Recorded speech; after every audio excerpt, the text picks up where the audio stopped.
Now position most is Padmore, isn't he? He's higher up than you would expect given the reverse grid than BMW, yes. So he might grab the lead before the likes of Chris Ward come through the field. They're away.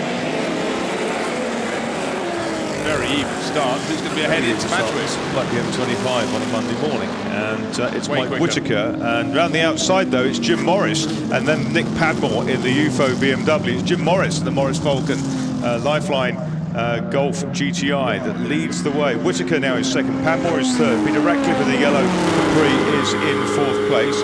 Riding in one of the Rovers, that's the Stuart Hall car, I think, from yesterday.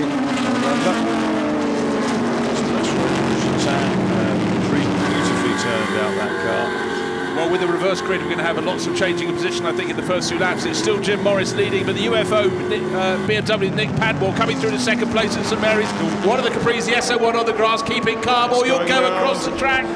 Oh, good grief, he's managed to stay on the green stuff.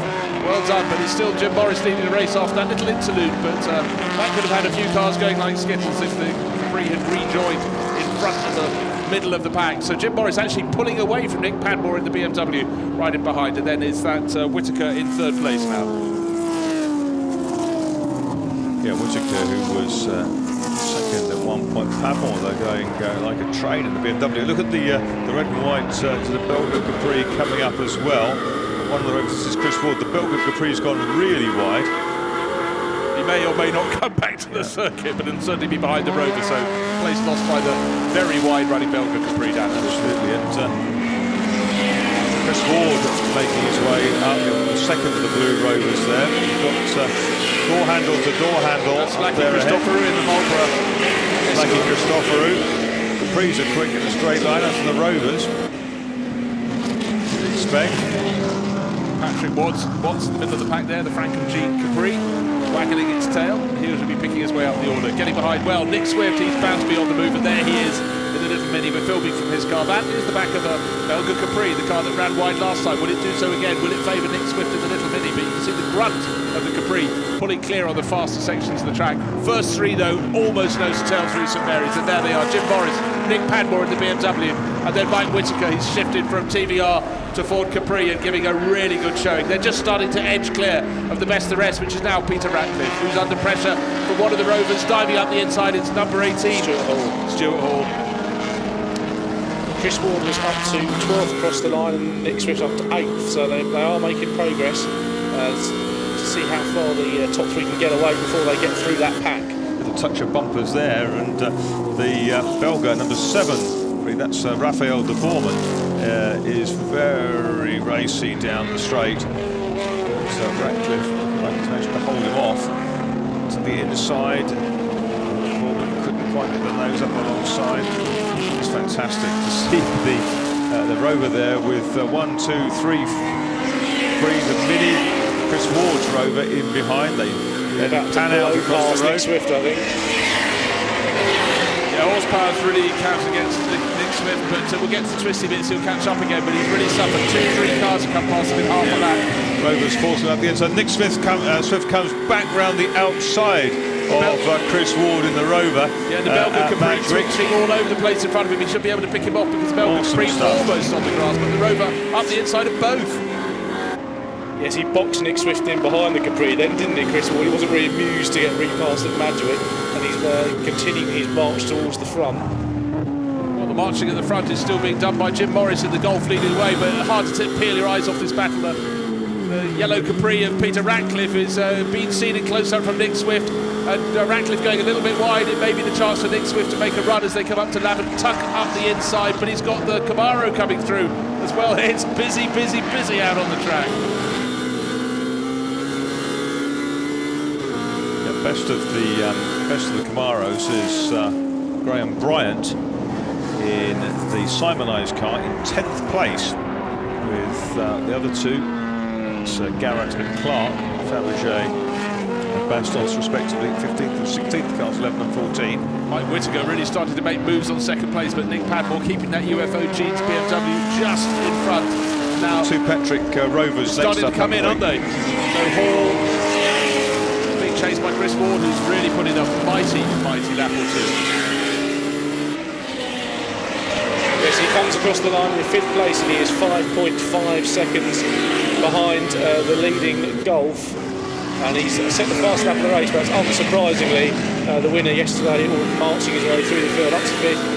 Teammate Stuart Hall next on his list, Bruce. I imagine they'll be together by the time we get to you. No, absolutely so. I almost dare not look away from my screen to check out of the window, but the first three still well clear. Whittaker still in third, behind the BMW, and still leading the race, Jim Morris. But I looked for the grouping behind, side by side on the entry to St Mary's, the two Rovers, the two Patrick Rovers, and you sense that Chris Ward is going to be ahead when they come out of the corner. Well, he's bounced across the curbs, and I think he's just about got it done, got past Stuart Hall, but let's see what happens when they get up to Lavin. Hall is on the inside, so he may be able to hold position. Oh, absolutely fantastic racing between the two Rovers. Hall on the outside, Hall on the inside, Hall ahead by, well, the front bumper, really. But the move has been pulled off the whole way around the outside there by Chris Ward, so he goes up into fourth place. And you really sense those first three. They thought they'd broken clear. Well, they have thus far. Look at Patrick Watts in the Frank and Jean Capri, right under the tail of Stuart Hall. He's going off after the leaders as well. Yeah, Patrick Watts really fancies his chances now. He's got past one or two of the difficult people, and he's now in behind these big Rovers that are bludgeoning a hole through. And the Mini is right with him as well, which is Nick Swift. Through they go. This is why the thought markers describing people ahead of him as the difficult people. They're all difficult people when they got their helpers on, aren't they? And here comes Patrick Watts trying to line up Stuart Hall. He's diving one way, when the other, trying to keep Stuart guessing where the Capri will be. And is the space up the inside? Not quite, but he might get it by the exit. And Nick Swift commits massive corner speed while they're messing about on the inside. He's going to try and go all the way around the outside. He's going to run out of puff as they come out of Madgwick. And here comes Graham Bryant. But look at Nick Swift. Looks so he's just driving to get the papers. Graham Bryant. Oh, he's now talking to himself. That's a good sign. Then he gets into the corner, and the Camaro suddenly drops back in the mirrors. Fantastic stuff. Bryant in ninth. Chris Ward, you can see at the edge of the top of the shot there, going through St Mary's. He's getting very close to third place now. Nick Swift even closer to the tail of Patrick Watts.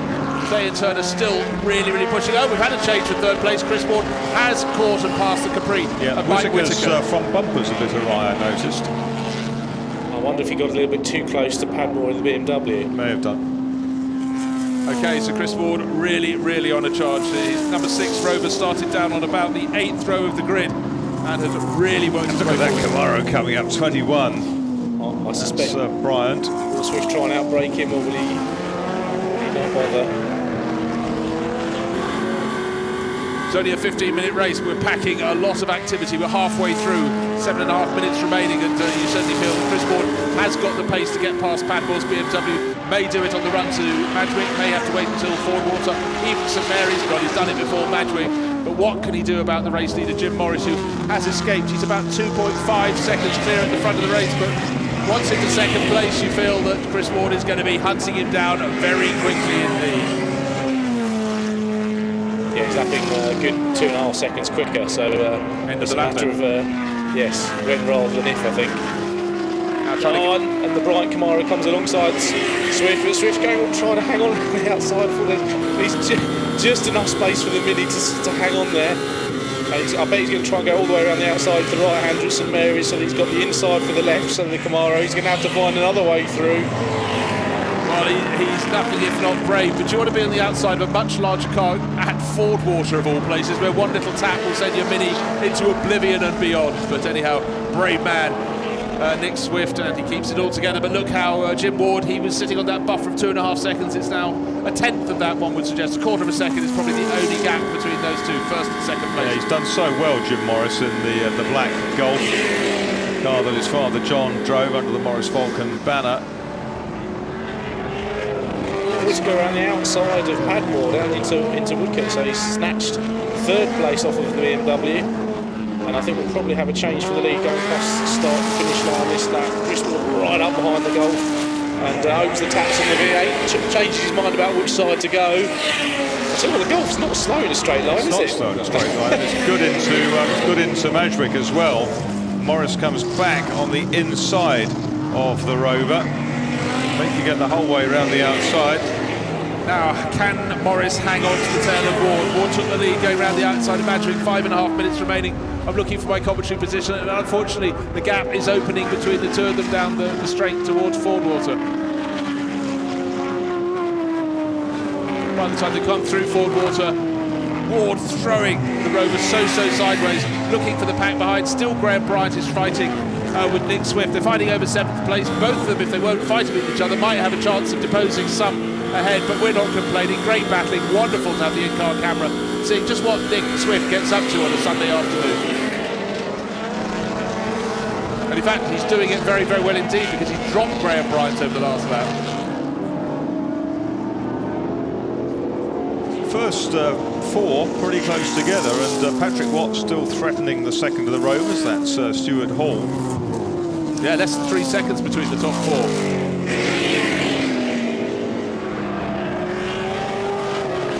5 seconds covering the top 6. Running 6th at the moment is Patrick Watts in the Frank and Jean Capri. Seeing what he can do about Stuart Hall's Rover. He's close but not there to pass, and if anything, I'd say there's less than 5.5 seconds between. Well, we go down to 7th place. Nick Swift, 6.4 seconds last time around. The clock is beating down though. 4 minutes remaining until the checkered flag comes out. I think he's defeated the Bryant Camaro challenge. He comes through with quite a nice lead over that, so he's now actually thinking about attacking the Patrick Watts Capri. Top 7 covered by 5.1 seconds, so it is gradually edging down. And Mike Whittaker, is he finished yet? He came across the start-finish line 7/10 of a second down on Jim Morris. May yet fancy his chances in this race. He's closing in the red Capri, the motorcraft writing on the bonnet, and having got the lead, we expect Chris Ward to pull away. He's not really, is he? 9/10 of a second over Morris at the start-finish line. Morris has got to look forward and backward. Mike Whittaker only has to look forward as he attacked through St Mary's in the Capri. Yes, as we saw with his TVR run in the Graham Hill Trophy, Mike Whittaker just gradually gets quicker and quicker and quicker, winds it up, doesn't he? So he looked like he was struggling early on, but now he's got onto the back of the Golf. He's pulled away from Padmore and the BMW. Nick Swift down the inside of Patrick Watts on the exit Levant, but I suspect he's going to get outpowered again. He's been there before, and he tucks back into the slipstream, but I don't think he's done just yet in the Mini. But you know, even down to 10th place, Kerry Michael in the RS2000 that started on pole yesterday, shared with Mark Blundell. That is lapping as fast as the race leader. There's a bit of a bit. Whittaker's got no touch finally there. got past the Golf, hasn't he? But the Golf's had to take the wide line over the grass. That's a little bit rude, that, wasn't it? It certainly was, but Whittaker is now right on the tail of race leader Chris Ward. Almost nose to tail. Look at them coming down the start-finish straight. The Belgian Capri, not part of that pack, but Chris Ward leading the way in the Rover, number 6. And the Capri much faster, looking into the first part of Badwick. Jim Morris, glad to see him back on planet Earth, having had his detour down at Woodcote, but the pack behind now right on his tail, with Padmore in the BMW just holding off Patrick Watts' Capri, then Stuart Hall, then Nick Swift, and then Graham Bryant is catching up all over again in the Camaro. Wonderful Group 1 Bryant's a touring personal car. best of 1:32.38 last time through. Fastest lap of the race to Chris Ward, 1:29.287. And that was on lap 5. We're now working lap 9. Patrick Watts struggling to find a way past the BMW of Nick Padmore. Hall and Swift behind them. Bryant in the Camaro. Swift about to do his usual thing of tucking up the inside of the bigger cars on the run onto the 11th straight. Oh, and he's made it by. He's made it past the Rover, but I suspect if we stay on board, the Rover will reappear in the shot at some point fairly soon. And I was about to say, and he's caught it. Looks like Patrick Watts is making his move stick. He's got around Nick Padmore's BMW, but is Padmore going to go up the inside? No, he can't. Watts has come across in front. So, place gain. Patrick Watts up to 5th place, knocking up a little bit down into Woodcote. And now Stuart Hall has been picked off by Graham Bryant. Yes, he didn't come back past all. I wonder if he's got a problem, because he was quite slow down the straight then, and didn't trouble the Mini at all. So Nick Swift next target is Onto the last lap. BMW. Onto the last lap. 1.4 seconds between the first two. Whittaker his personal best at 1:30.553. So Morris is 3rd, Watts is 4th, Swift is 5th, Hall is 6th, Michael is 7th. One of them's got a dicky transponder, I see. Well, Padmore's got his work cut out. He's just been passed by Patrick Watts, and now Nick Swift fancies his chances. The little Mini tucked underneath. They're the big Camaro in the background. Graham Bryant also wants to gain another place. Morris, though, now he's got to fight off another Capri. Had a little rude assault This is for a podium, podium Bruce. position, exactly. He's still in 3rd place. He's already been spat wide earlier by Mike Whittaker in the red motorcraft Capri. Can he hold off Patrick Watts? First two seem pretty much settled. Watch for the Nick Swift move at Levant as he attacks Padmore, and he'll probably try and tuck up back on the inside again. He's done it so many times before. Here we go. Is he getting enough room? Yes, he is. Watts is also making room for the Golf. He gets very sideways. Well, this and is a chance for Padmore both of and these. Swift to both attack. Oh my golly. Hold your breath, ladies and gentlemen. Coming down is the third place battle. 4 cars, maybe let's call it 5, I'm afraid. It's all going for the same bit of track at Woodcote. Watts down the outside, and he's made it through, but can the Golf come back? The Mini's in there as well. I think the Mini got helped at some point in the middle of all that.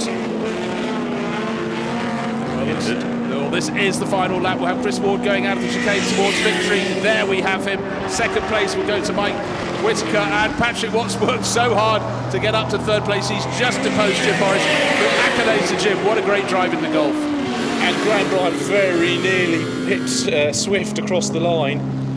In fact, so much so that he hasn't appeared on the timing screen because they were side by side. But Swift had